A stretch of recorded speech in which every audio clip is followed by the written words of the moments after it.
Brought to you by Penguin.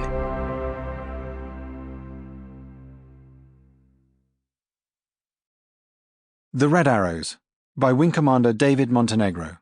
Read by Ben Willbond. For those that dream to fly. For a full list of Red Arrow's formations, including descriptions of how they're formed, see ref.mod.uk/display-teams/red-arrows/displays.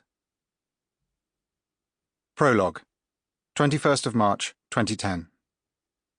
It's the second day of training in Crete, and we are focusing on getting our turns and rolls really crisp. Our jets are in good order, and the sky is bright and clear blue.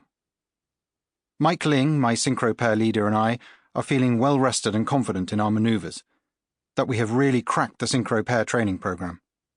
And yet we are about to go from everything slotting into place perfectly to almost killing each other within a second. We are rehearsing the opposition barrel roll, a maneuver that requires us to cross our flight paths prior to doing the opposition pass, and we know that we have a minimum distance at which we can safely cross paths. I make the threshold radio transmission, and hear Mike, flying Red 6, do the same, confirming that we are both happy to enter the maneuver.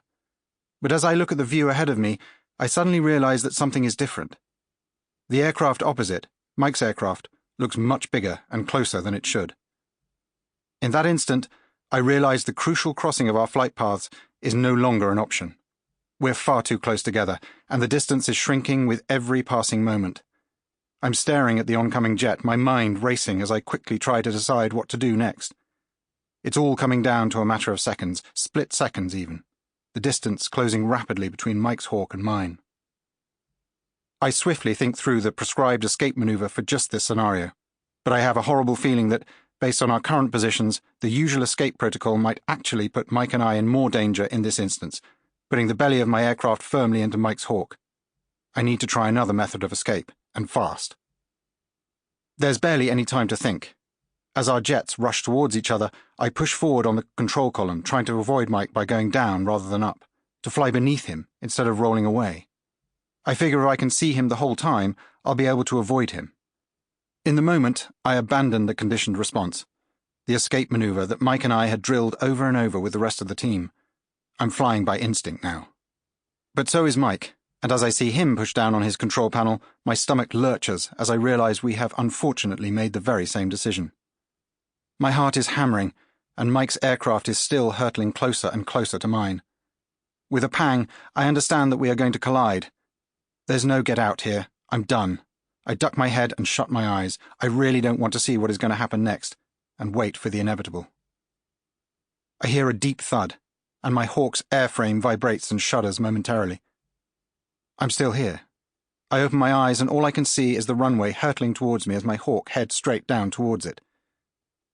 We'd not been more than 110 feet up, and now I'm riding my jet straight into the ground. Fueled with adrenaline, and with every sinew of my body on red alert, I pull back on the control column and my aircraft lurches upwards back into the sky.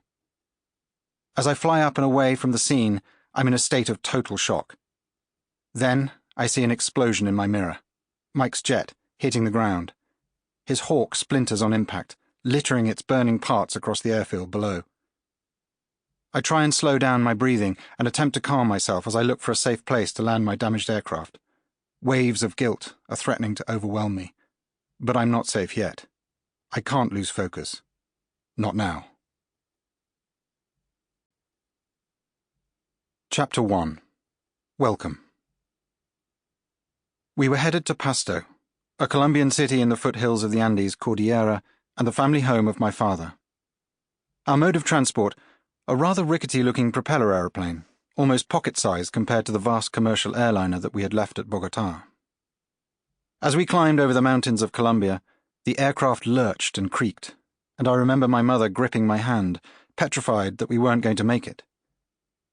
I must have been all of 8 years old at the time, but instead of feeling anxious, I found myself enthralled by the reeling sensations of the flight. It was simply brilliant. After that, it was all about aviation. Air Avianca, the national air...